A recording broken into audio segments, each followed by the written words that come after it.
Welcome to One Word a Day. I'm Sophie, your pilot into the universe of Chinese. Let's continue exploring Neolithic character. Tao is today's character. Simplified, traditional, looks the same. Um, it means pottery because in Neolithic age that people start to learn how to make containers, and this is one of the, I guess, major. And we have archaeological evidence to see the ancient times of pottery. Um, this is how Chinese in 2000 years ago's dictionary expressed it. And earlier than that, there will be more variations of how we express the concept, how we abstract the concept of pottery. Okay, this 2000 years ago's rendering have the left side of three almost like a boxes stacking up with this top left cornering line. So eventually I figure out, okay, Chinese show high ground with the top left corner here. And then we show low ground like this. So in this frame of two-dimensional world, that's the kind of a consensus that we keep it that way. So here it implies high ground, and with the three boxes, it means it almost gives you the sense of a texture of things are stacking up, meaning it's pretty steep. You won't be able to scale over it, I guess, unless it's the mountaineers. They have the tools and the training, the muscles to go vertically. But this is pretty vertical, natural. I guess this is naturally formed landscape. And with that on the side, it shows this is the source material where it comes from. Because pottery is made of clays, and clays came from nature, most likely from some high cliffs like that. Okay. The right side actually shows, okay, in my view, this shows kiln. So, okay, did I pronounce it right? It's kind of the oven to heat up the pottery. So before pottery got heated up, it's not formed, kind of a permanent, make it a permanent shape. So this kind of big question mark thing wrapping around more complicated things in the middle, that's ancient, I guess, this oven shape, because we use that to express um, uterus as well. When women carry babies, we would have this kind of oven, so like literally in the oven thing. I mean, not literally, figuratively in the oven. In English as well as in Chinese. So now we see this is oven, but it's not with baby in there. It's with the pottery, the stuff in there. The tip on top of this question mark structure is supposedly the chimney. So there we have some airflow, right? Because oxygen is the necessity to have fire burn in there. And then inside is almost like, I would say it's almost like an anchor log. The Chinese have this shape, but this is a Chinese pottery look in general. So I guess it shows it's a container. The bottom is a container, kind of the shape to hold liquid or solid stuff, and then the top is a cover to that. And I'm not sure the middle kind of a cross. It gives you it's a two-dimensional thing, but actually pottery is a three-dimensional thing, right? But I guess for a two-dimensional thing, the best it can express something three-dimensional is to give you a kind of a coordinate to show you as a multi-dimensional thing. At least two is a multi, but in reality, it's a three-dimensional thing. So this pottery shape inside this oven shows you the process of making pottery. And the left side is the material of making pottery.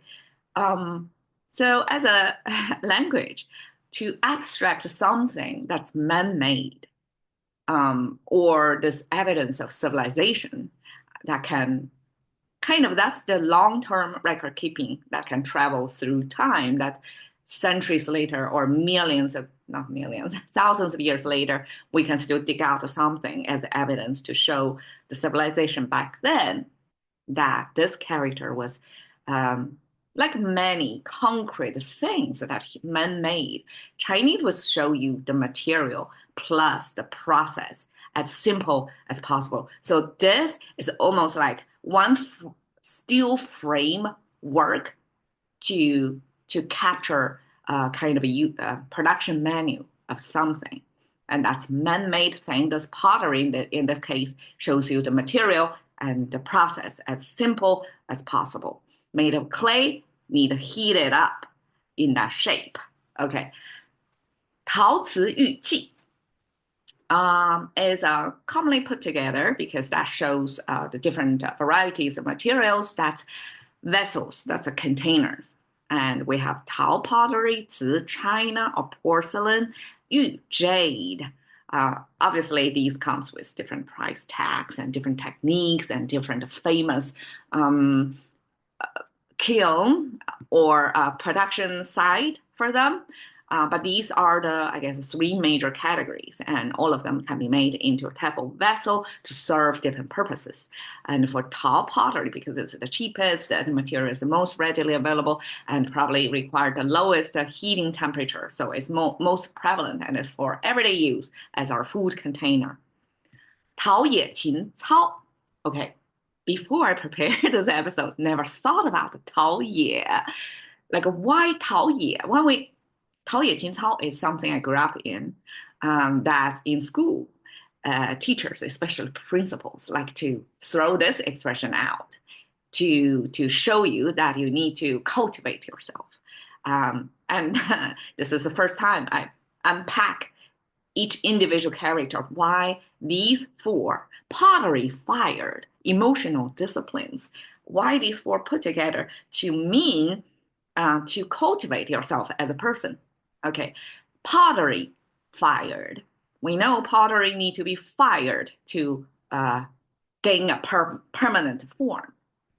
And we use that as a comparison or parallel to the way humans form.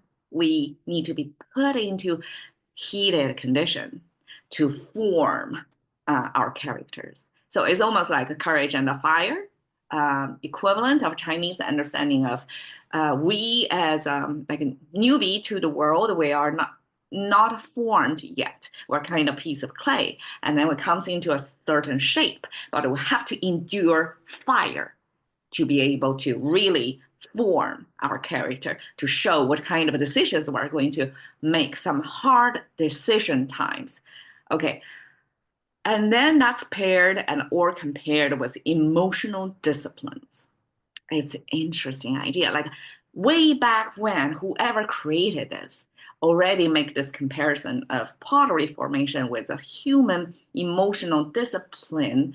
In today's expressions, we have emotional intelligence, right? That's a lifelong journey. Like you have to develop emotional intelligence, but emotional intelligence is about interpersonal. Here, emotional 情操情, mostly just in general terms of all our emotional processing. And the 操 means almost like your values, your guidelines, your guardrails, if you will. Kind of we set our own boundaries to how we are going to respond to things, how we are going to emotionally process things.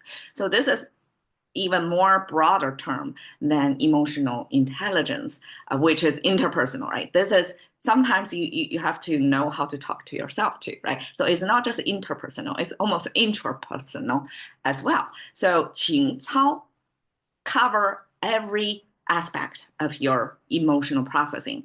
And at the lower level is emotional response to something, right? But eventually, as we go through the cycles of that enough time, we can kind of stand back and abstract and develop some disciplines or behavioral tracks that we know through the test of time that serves us better. So that's how we develop this 情操, emotional disciplines. And 陶冶 paired with that simply to give you a visual sense of what kind of sometimes it'll go to get higher discipline or intelligence of our emotional processing. We have to go through that firing stage. All right, 令人陶醉. Okay, this is again a very contemporary Chinese, very commonly used. Altogether, it means intoxicating.